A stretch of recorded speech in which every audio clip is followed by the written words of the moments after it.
Hello student, myself Mr. Shu. Through in this video I am going to explain you chapter number 4, the Mughals. Okay, so let us start here the line by line explanation of this chapter. Ruling as a large a territory as the Indian subcontinent with such a diversity of people and culture was an extremely difficult task for any ruler to accomplish in the Middle Ages. जिसका मतलब है भारतीय उपमहाद्वीप जैसे विशाल क्षेत्र पर शासन करना, लोगों और संस्कृतियों की इतनी विविधता मध्य युग में किसी भी शासक के लिए पूरा करना अत्यंत कठिन कार्य था. Quite in contrast to their predecessors, the Mughals create an empire and accomplished what had hitherto seemed possible for only the short period of time. अपने पूर्वजों के विपरीत मुग़लों ने एक साम्राज्य बनाया और वह हासिल किया जो अब तक केवल थोड़े समय के लिए संभव प्रतीत होता था. From the latter half of the 16th century they expanded their kingdom from Agra and Delhi.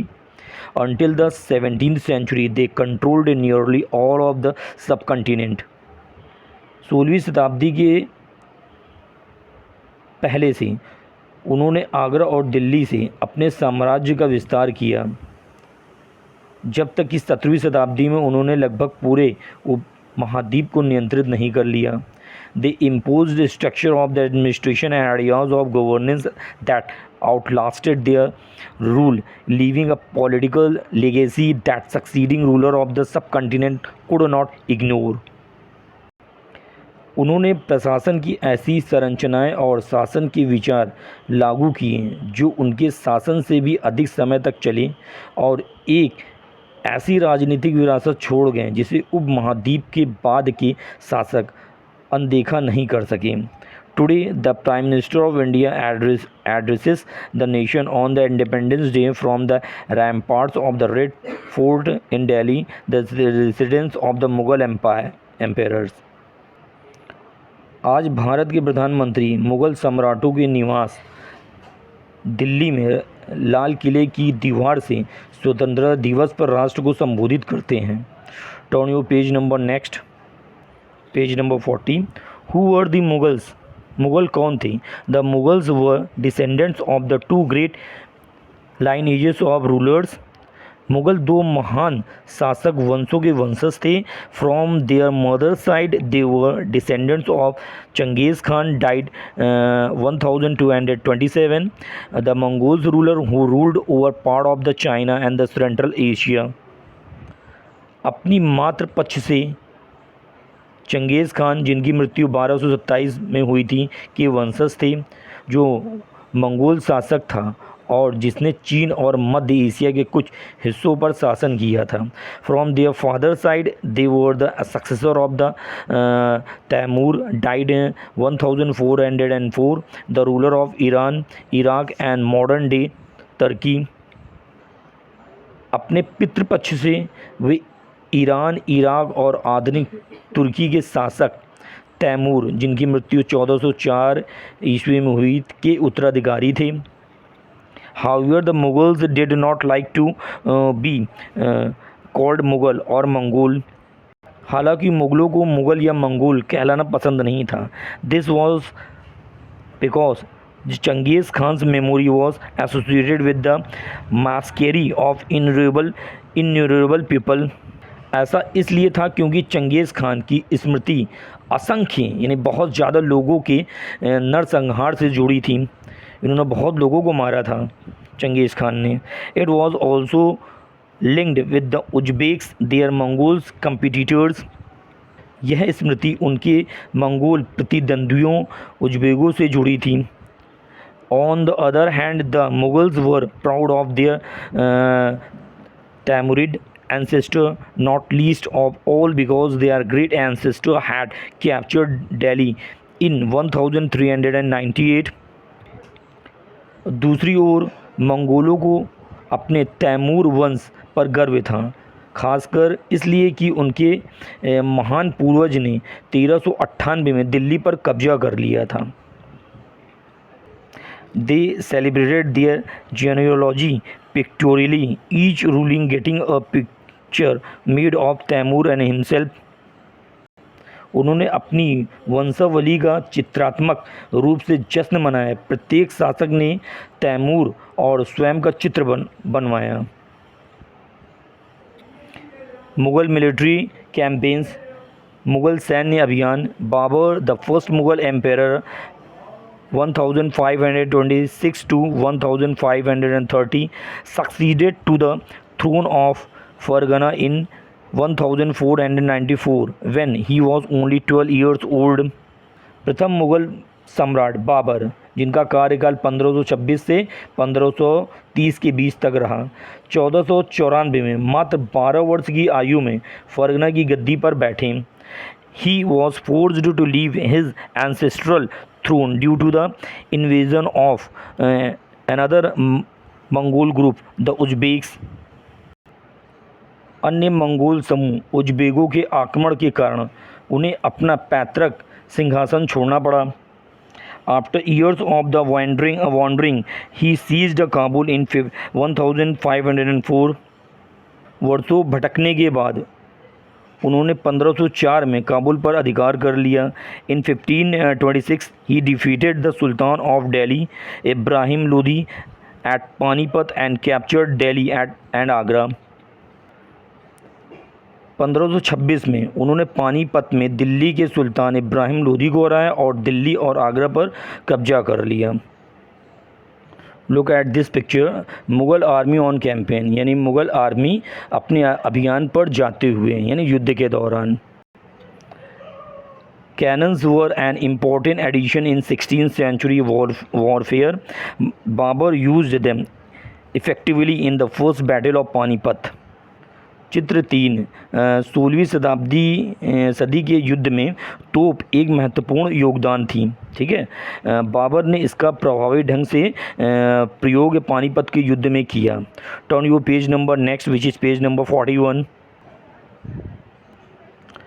The Mughals did not believe in the rule of primogeniture where the eldest son inherited his father's estate. Primogeniture का मतलब ज्येष्ठाधिकार। मुग़ल ज्येष्ठाधिकार के नियमों में विश्वास नहीं करते थे, मतलब वो ज्येष्ठाधिकार के नियमों में विश्वास नहीं करते थे, हैं, जहाँ सबसे बड़ा बेटा अपने पिता की संपत्ति का उत्तराधिकारी होता है। Instead they followed the Mughals and Timurid custom of coparcenary inheritance और division of the inheritance among all the sons. इसके बजाय वे मुग़ल और तैमूर परंपरा का पालन करते थे, जिसमें सह उत्तराधिकारी यानी सभी बेटों के बीच विरासत का बंटवारा होता था। Which do you think is a fair division of the inheritance, primogeniture और कोपार्सिनरी। आपके विचार से उत्तराधिकार का अधिक न्यायसंगत बंटवारा कौन सा है, ज्येष्ठाधिकार या सह उत्तराधिकार। Mughal relations with other rulers, अन्य शासकों के साथ मुग़ल का संबंध। The Mughal ruler campaigned constantly against ruler who refuse to accept their authority. Mughal शासकों ने उन शासकों के खिलाफ लगातार अभियान चलाया जो उनकी सत्ता स्वीकार करने में इनकार करते थे, यानी जो उनकी सत्ता को स्वीकारना नहीं चाहते थे। But as the Mughals became powerful many other ruler also join them voluntary. लेकिन जैसे जैसे मुग़ल शक्तिशाली होते गए, कई अन्य शासक भी स्वेच्छा से उनके साथ शामिल हो गए। The Rajputs are a good example of this. Rajput इसका सबसे अच्छा उदाहरण है। Many of them married their daughters into Mughals families and received high position. इसका सबसे अच्छा उदाहरण आपका कौन है, राजपूतों का है, क्योंकि राजपूतों ने अपनी बेटी का विवाह इन मुग़लों के साथ किया और एक अच्छे और बड़ी पोस्ट को प्राप्त किए। But many resisted as well, लेकिन कुछ ऐसे भी थे, बहुत सारे ऐसे भी थे जो इनका विरोध किया करते थे। ओके, तो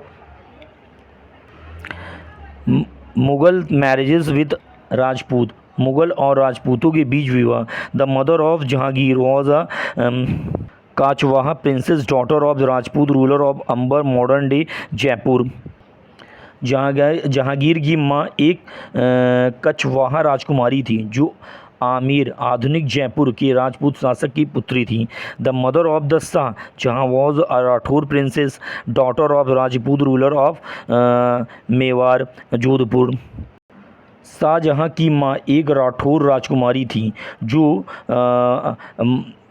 मारवाड़ यानी मेवाड़ जोधपुर के राजपूत शासक की पुत्री थी। Turn your page number next which is page number 42। The Sisodiya Rajput of Mewar refused to accept Mughal authority for a long time. Mewar के सिसोदिया राजपूतों ने लंबे समय तक मुग़ल सत्ता को स्वीकार करने से इनकार कर दिया। Once defeated, however, they were honorably treated by the Mughals, given their lands वतन back as assignments वतन जागीर। हालांकि पराजित होने के बाद मुग़लों ने उनके साथ अच्छा व्यवहार किया, सम्मानजनक व्यवहार किया और उनकी ज़मीनें वापस कर दी। The careful balance between the defeating but not humiliating their opponents enable the Mughals to extend their influences over many kings and चीफ्सियंस।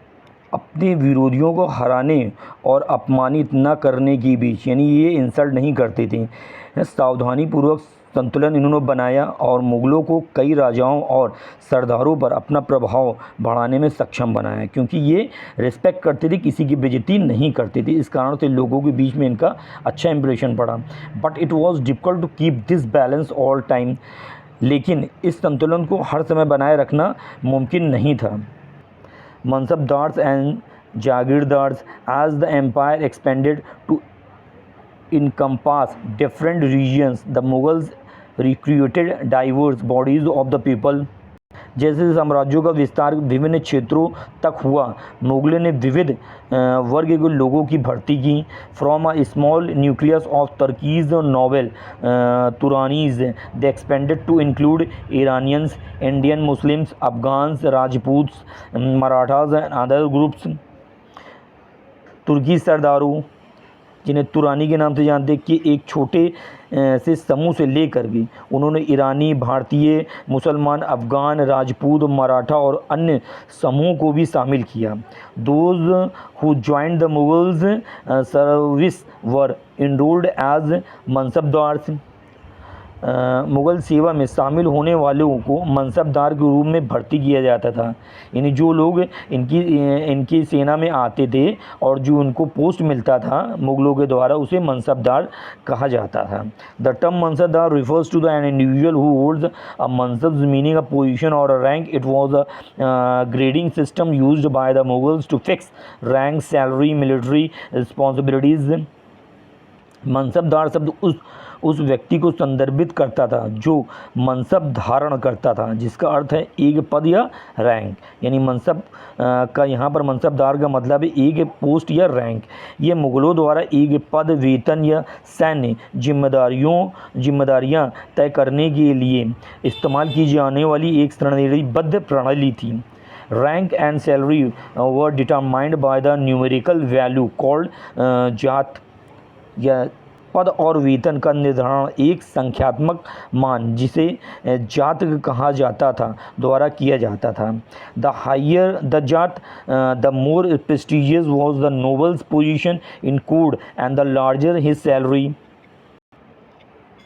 जात जितनी ऊंची थी, दरबार में कुलीन का पद उतना ही प्रतिष्ठित होता था और उनका वेतन भी उतना ही अधिक होता था। यानी जिनकी जात जितनी अच्छी होती थी, जितनी ऊंची होती थी, उनकी सैलरी उतनी ज़्यादा होती थी। The mansabdars military responsibilities required him to maintain a specified number of sowar और कैवलरीमैन।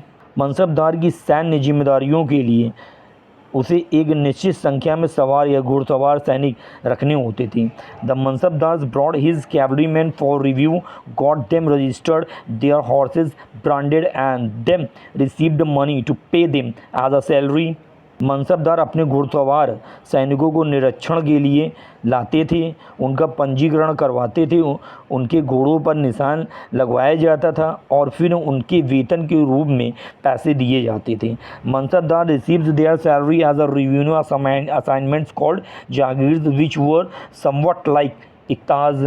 मनसबदारों को उनका वेतन राजस्व आवंटन के रूप में मिलता था, जिसे जागीर कहा जाता था, और जो कुछ हद तक इक्ता जैसा होता था। But unlike muqtis, most mansabdars did not actually reside in और एडमिनिस्ट्रेटेड देयर जागीर्स। लेकिन मुक्तियों के विपरीत अधिकांश मनसबदार वास्तव में अपनी जागीरों में निवास या प्रशासन नहीं करते थे। They only had rights to the revenue of their assignments which was collected for them by their servants, while the mansabdars themselves served in some other part of the country. उन्हें केवल अपने आवंटन के राजस्व पर अधिकार था, जो उनके सेवकों द्वारा उनके लिए वसूला जाता था, जबकि मनसबदार स्वयं देश के किसी अन्य भाग में सेवा करते थे।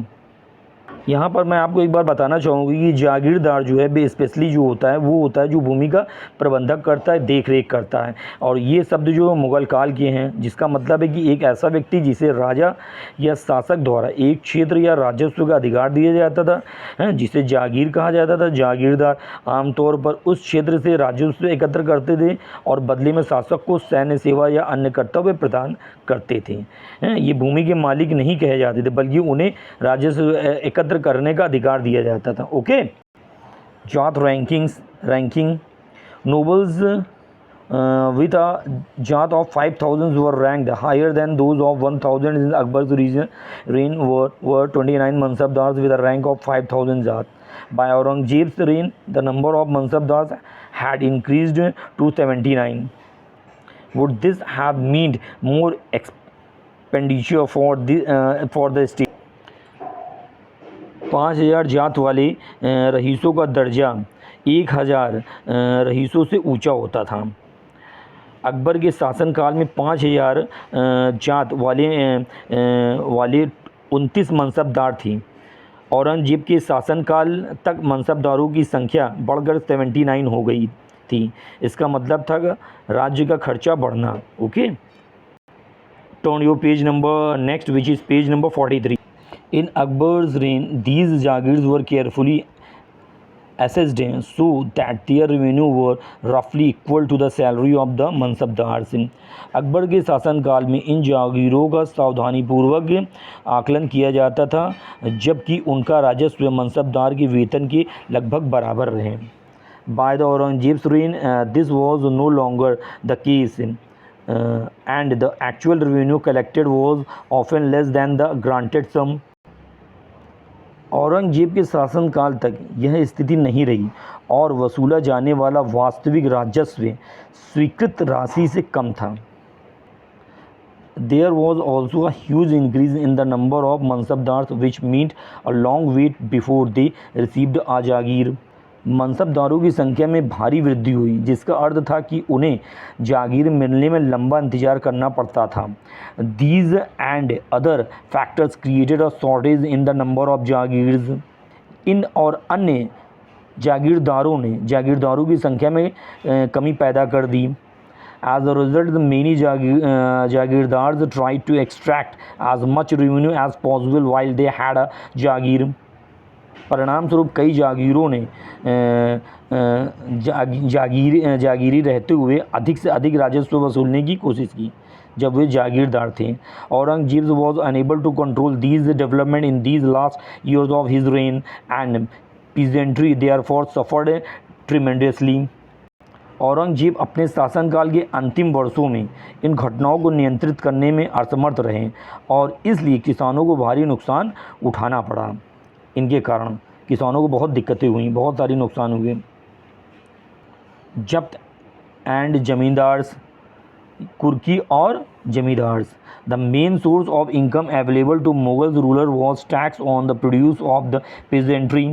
मुगल शासकों की आय का मुख्य स्रोत किसानों की उपज थी। In most places peasants paid taxes through the rural elites, that is the headman और द लोकल चिप्सियन। अधिकांश स्थानों पर किसान ग्रामीण यानी मुखिया या स्थायी सरदार के माध्यम से कर चुकाते थे। The Mughals used one term zamindars to describe all the intermediaries whether they were local headman of village और powerful चिफ्सियन।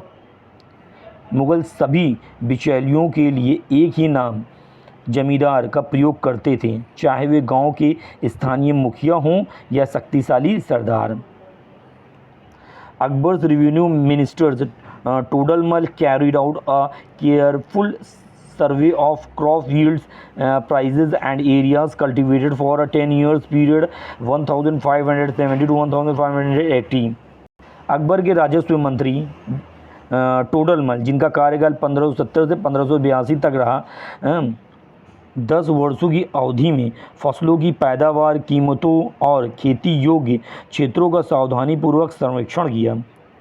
On the basis of this data tax was fixed on each crop in cash. इन आंकड़ों के आधार पर प्रत्येक फसल पर नगद कर लगाया जाता था। Each province was divided into revenue circles with its own schedule of revenue rates for individual crops. इन आंकड़ों के आधार पर प्रत्येक फसल पर नगद कर लगाया जाता था। प्रत्येक प्रांत को राजस्व मंडलों में विभाजित किया गया था, जिसकी अपनी अपनी फसलों के लिए राजस्व कर की अपनी अपनी अनुसूची थी। This revenue system was known as zabt. ये रेवेन्यू सिस्टम जो है वो जब्त कहलाए, यानी कुर्की करना। It was prevalent in those area where Mughals administrator could survey the land and keep very carefully accounts। यह उन क्षेत्रों में प्रचलित था जहां मुग़ल प्रशासन फसलों का सर्वेक्षण कर सकता था और बहुत सावधानी से लेखा जोखा कर सकता था। This was not possible in the provinces such as Gujarat and Bengal.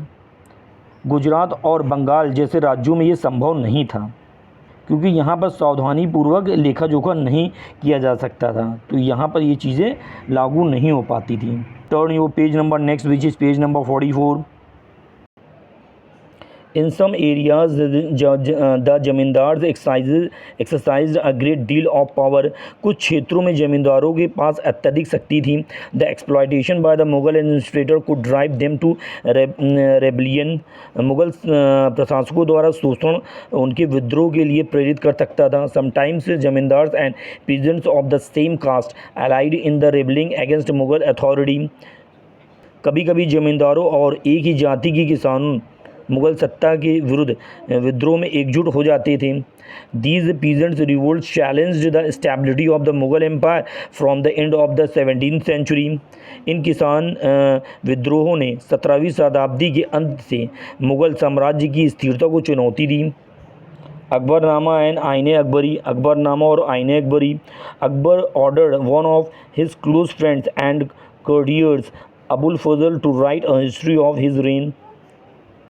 Akbar ने अपने एक घनिष्ठ मित्र और दरबारी अबुल फजल को अपने शासनकाल का इतिहास लिखने का आदेश दिया। Abul Fazl wrote a 3 volume history of Akbar's reign titled Akbarnama. Abul Fazl ने अकबर के शासनकाल का 3 खंडों में इतिहास लिखा। The first volume dealt with the Akbar's ancestor and the second volume recorded the events of Akbar's reign। पहले खंड में अकबर के पूर्वजों का वर्णन है और दूसरे खंड में अकबर के शासन काल की घटना का वर्णन है। द थर्ड वॉल्यूम इज़ आईने अकबरी। तीसरा खंड आईने अकबरी है। It deals with Akbar's administration, household, army and the revenue and the geography of his empire. तीसरा खंड आईने अकबरी है। यह अकबर के प्रशासन, गृहस्थी, सेना, राजस्व और उसके साम्राज्य के भूगोल से संबंधित है। It also provides rich details about the tradition and culture of the peoples living in India. इसमें भारत में रहने वाले लोगों की परंपराओं और संस्कृति के बारे में भी विस्तृत विवरण दिया गया है। The most interesting aspect about the Ain-i Akbari is its rich statistical details about things as diverse as crops yield, prices, wages and revenue. Ain-i Akbari का सबसे दिलचस्प पहलू यह है कि इसमें फसलों, पैदावार, कीमतों, मजदूरी और राजस्व जैसे विविध चीज़ों के बारे में समृद्ध सांख्यिकीय विवरण दिए गए हैं। नूरजहाँ's influences in जहांगीर्स court.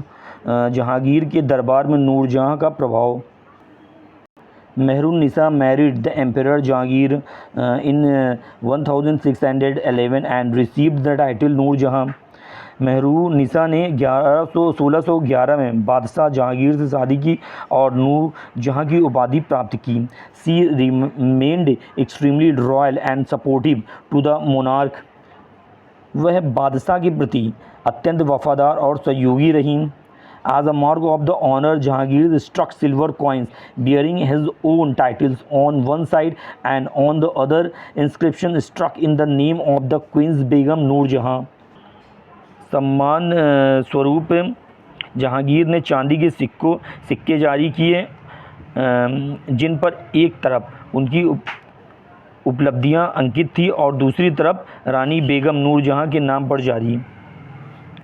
The adjoining documents is an order farman of Nur Jahan. संलग्न दस्तावेज नूर जहां का एक फरमान है. द स्क्वायर सील स्टेट्स, आप यहाँ देख सकते हैं ये पिक्चर्स में, states command of her most sublime and elevated majesty Noor Jahan Padshah Begum. The round seal states by the son of Shah Jahangir she became as brilliant as the moon. May Noor Jahan Padshah may be the lady of the age. चौकोर मोहर पर लिखा है सर्वोच्च और उच्च महारानी नूर जहां पादशाह बेगम का आदेश. गोल मोहर पर लिखा है शाह जहांगीर के सूर्य से वह चांद के समान चमकीली हो गई. नूर जहां पादशाह युग की महिला है. दिस इज़ द नूर जहां फरमान. ये नूर जहां का फरमान है जिसे आप देख सकते हैं इस पिक्चर फिगर नंबर 7 में. Turn you page number 45. सुलह कुल. Jahangir's Akbar's sons described his father's policy of the सुलह-ए-कुल in the following words. Akbar के पुत्र जहांगीर ने अपने पिता की सुलह-ए-कुल की नीति का वर्णन निम्नलिखित शब्दों में किया.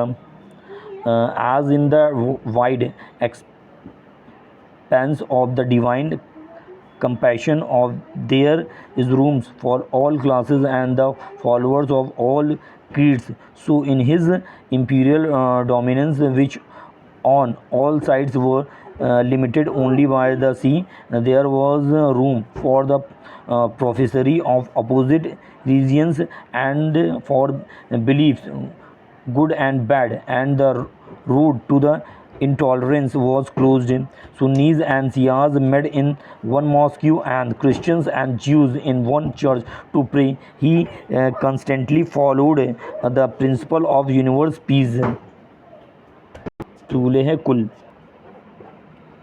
ईश्वरीय करुणा जैसे कि विशाल विस्तारों में सभी वर्गों और सभी पंथों के अनुयायियों के लिए जगह थी, वैसे ही उनके साम्राज्य में चारों ओर से केवल समुद्र तक सीमित था और विपरीत विचारधाराओं के अनुयायियों और अच्छे बुरे सभी विश्वासों के लिए जगह थी और असहिष्णुता का रास्ता बंद था. सुन्नी और शिया एक मस्जिद में और ईसाई और यहूदी एक चर्च में प्रार्थना करने के लिए मिलते थे. उन्होंने सार्वभौमिक शांति सुलह कुल के सिद्धांत का निरंतर पालन किया. The Mughal empire in the 17th century and after 17वीं शताब्दी और उसके बाद the administrative and the military efficiency of the Mughal empire led to the great economic and commercial prosperity.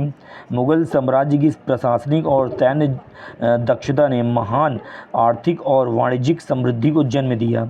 International traveller described it as the fabled land of the wealth.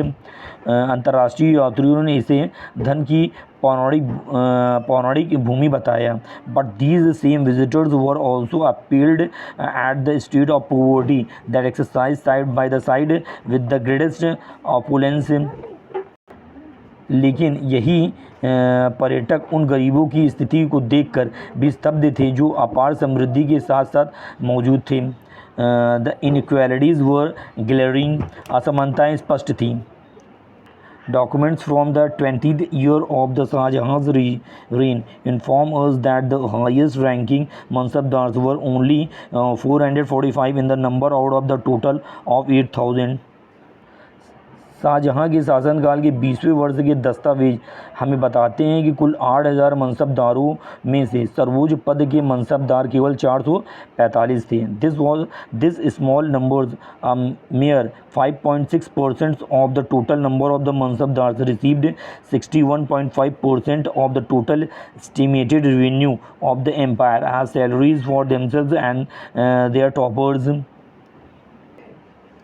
ये छोटी छोटी संख्या कुल मनसबदारों की संख्या का मात्र 5.6%, साम्राज्य के कुल अनुमानित राजस्व का 61.5% अपने और अपने सैनिकों के वेतन के रूप में प्राप्त करता था। The Mughals emperor and their mansabdars spent a great deal of their income on salary and goods। Mughal बादशाह और उनके मनसबदार अपनी आय का एक बड़ा हिस्सा वेतन और अन्य वस्तुओं पर खर्च करते थे। This expenditure benefited the artisans and peasantry who supplied them with goods and produce। इस खर्च से कारीगरों और किसानों को फ़ायदा होता था जो उन्हें वस्तुएं और उपज उपलब्ध कराते थे। But the scale of the revenue collection से left very little for investment in the hands of the primary producers the peasants and the artisans. लेकिन राजस्व संग्रह के पैमाने के कारण प्राथमिक उत्पादकों यानी किसानों और कारीगरों के पास निवेश के लिए बहुत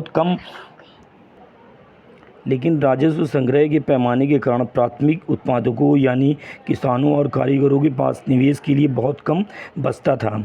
The poorest amongst them lived from hand to mouth and they had to hardly consider investing in additional resources, tools and supplies। उनमें से सबसे गरीब लोग गुजारा मुश्किल से करते थे और वे अतिरिक्त संसाधनों जैसे औजारों और रसद में निवेश करने के बारे में सोच भी नहीं सकते थे। Turn to page number next which is the last page of this chapter, page number 46। To increase productivity, उत्पादों को बढ़ाने के लिए the wealthier peasantry and artisans groups, the merchants and the bankers profited in this economic world. इस आर्थिक दुनिया में धनी किसान और कारीगर समूह, व्यापारी और बैंकर लाभ कमा रहे थे। The enormous wealth and resources commanded by the Mughals elite made them an extremely powerful group of people in the late 17th century.